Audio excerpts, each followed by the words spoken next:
Just shut up. No, I Oh, just want you to hear the point. hello. I'm Bobby Sapphire. I'm here with my friends, NJ Cuenca, and Honestly Sarcastic. Hey. What's up?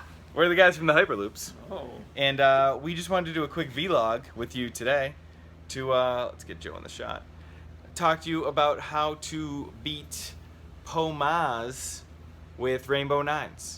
I have pretty specific feelings about this, Joe. How do you feel? Round 2 or bust, baby. Round 2 or bust. I don't know. Did you kill Poe in round 1 this tournament? I did. Yeah, me too. I would just kill Poe round 1. Double IQA, hit a +3, link it with a 1. Roll another +3, link it with the 2 from the Night Sister. Roll it out with a Fen, get the special. Yeah. Then override it with a baton and win. Sounds like a good plan. Use that Night Sister. Don't be shy. Yeah, Or don't you be should do shy. what I did and you boundless twice in round 1. Been there too. Yeah, end the fucking game. In all seriousness, you just have to YOLO that match. You have to go hard on killing Poe if you're at the throne room, and you do want to have him dead as soon as possible. You definitely want to mulligan for like strong 3-cost weapons. Obviously, you want to make sure you have a 2. You want to have some kind of logistics or something, but you want it to line up where you have some kind of resource generation. 3 to 4 weapons or 3 weapons and a boundless would be like excellent. You can survive turn 1 against that deck. They could kill a Night Sister if they want to go 4-3. That doesn't stop too much. It might prevent you from getting the turn 1 kill, but not a turn 2 kill. And then obviously you can, if you can survive the first activation, like if they don't have a hit and run, or maybe you have just enough health to keep Finn alive, all you need to do is like play that rocket launcher. And Poe should be dead, and you should be able to clean up Maz fairly easily, considering they've used any of their resources and can't drop. A thermal, right? Get thermaled. Almost ruined your day. Almost. Not good enough. Don't bring a thermal to a baton fight. And, yeah, I think that's all I have to say. What do you think? Shit be cray cray. Top 4 opponent was playing the pretty much pure Poe Maz. As a reason, you see a lot of like retreat and hyperspace jumps are very situated for the FN meta, and are much better at going wah, wah, fuck you, you lose. Unfortunately, he was on the normal game plan, and he had buttloads of damage, but he essentially made a questionable play taking my Enrage with their friends in low places when there was in my mind, better option. And round 1, he put me in a bad place, and I killed Poe. He then put a thermal on Maz, and ruined my board state, and had 2 planetaries down, and I had to kill him right then and there. That was it. We went to like the next round. He planetary, and I like flipped the rocket launcher for the 66% and killed the Maz. Well, actually, no, I didn't get the rocket launcher. I think, what is it? I killed him with the holdup. You killed him with the holdout. Yeah, You 'cause vibroed. I vibroed, missed, hold out, killed him with the killed holdout. him with the holdout. And then I had a rocket after. Yeah. One of the things, like, so going into the weekend, I was definitely afraid of Poe Maz a little bit, just not having a ton of testing, and obviously double thermal U-Wing can just ruin your day. I went 3-0 on day 1 and 2-0'd my round, my top 8 opponent. And I fought, like, other than the 1 turn kill Poe, I also had a match that I tweeted out. My opponent went U-Wing, thermal, to kill both Bala and Night Sister before they activated on round 2, and I was able to go the distance with FN. There was no round 3, doing 8 damage to Poe and the 8 damage to the Maz, all in 1 turn, just with double boundless. Obviously, freaking insane. There's a lot of strong elements to that deck. FN obviously insane. Things like baton and rocket launcher are insane, coupled with things like drawing 5 cards twice in a round. It's just absurd. I think FFG, this being the biggest FFG tournament there was, and especially only in the SOR meta, FFG got to see some of the ridiculous things that deck did and what we did as a team this weekend. And I think, I hope that there's some kind of, I don't know, response from them about whether or not this is what they want.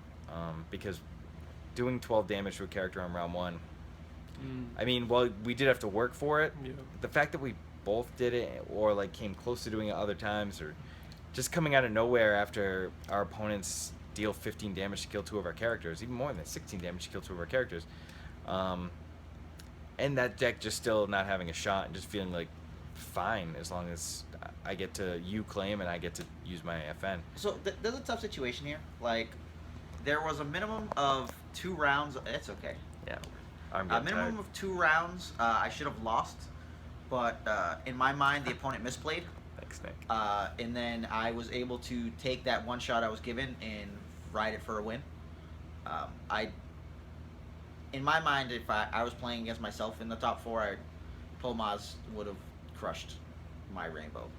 Yeah, Completely. I think a good Poe Maz player with a good list tuned for that I matchup don't would think do. that's fair. Like, he was a very good player. Well, okay, so I'm made not saying he one was a bad player. I'm just saying that on average, I think they win that matchup. Well, here's another. But It it was is- just one misstep. It's not even on average. Like, he was in the spot where I kept a hand where if I get filped, I would just lose. And he filped me, but then didn't pick the target to stop me. That's big. I also think that you can't misstep like that, and you can be tuned like if you play the retreat version or like double retreat, double jump, or even 2 retreat, 1 jump, like you only have 1 or 2 rounds to do that because FN will end the game before you have the chance. So, and then some players will not retreat on turn 1 because they will think, oh well, it's turn 1, they're just getting set up. I'd rather retreat on turn 2. Poe might be dead on turn 2, and then you can retreat as many times as you fucking want, because Maz most likely not going the distance. So, like, there's one other big thing. Depending on whether you see a video that may or may not have been taken, all 5 members in the top 16 running Rainbow were running a list that we had pretty much play Give me tested. 7. Hand switching. Sorry Yeah. about the shift. So there was me, Mike, Tiny Grimes, on roughly the same exact list with like 1 card differences. Ira was on a very similar list. He went more aggro heavy. I had play tested with him some. We talked about it a bit. Got some advice. His was more varied because it wasn't like here's a list, go learn it. He worked a bit on it more himself to his own liking. And then the last gentleman, Steven, I believe it was, I had met in the Thursday event. He was playing like Leia Mothma, and I got him off that. Told him to play Rainbow. He wanted to play like a version with like Kylo and stuff. I explained it just was completely inferior. Play the better lineup with the Rainbow. I modified his list right before the event. Explained some things. He asked questions. We went through like some mulligan stuff, and then he top 16 with it. So literally the 5 of the top 16 with Rainbow FN was essentially a group effort from us. Yeah, So there was us 5. Yeah. There were no other so- rainbows. So pretty much it was, I think, a big part on the deck in us being able to pilot correctly and know what to do. I think if the opponents had a better experience playing against that match, we could have definitely been more inclined to drop additional games. I don't know on your side, but definitely on my side, there was a minimum of 2 games I, in theory, should have lost. But it just took one misstep, take advantage of it, and keep running. Get some luck in there, and you go. That's it. Run for the hills. Yeah, I don't know if I could have an opponent could have avoided a loss, but I definitely saw in my Vader Raider match in top 16, he could have put a shield on Raider to keep him alive. Obviously, a move like that can buy you an extra turn, can buy extra 3 damage and kill someone. I don't remember the exact situation with how that game would have unfolded. I know against Taxter in the top 4, I just rolled like a god. I just rolled like an absolute monster. And, called me a lucky piece of shit. So there's that. And I said to him I would much rather be lucky than good. So he can keep being good and I'll keep being lucky. Yeah.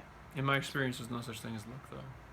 I don't know, dude. You should have saw what I did to fucking Mike. That round 1 where I killed both guys, that was luck. Pure luck. Yeah, we're not going to talk about that. But we just did. What you gonna do about it, bitch?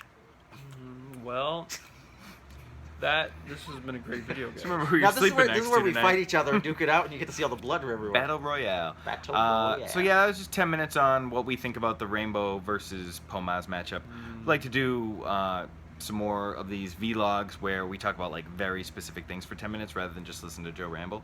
So we're gonna try and get a little bit better at that. But as for now, Hyperloop's out. Later. Deuces. Please like and subscribe. Subscribe, like, and Patreon. Yeah. Patreon. Unless if you really want to. You don't It's have where to. it's at. Our You don't Discord have to, channel's but lit. like and subscribe for sure. Okay, bye.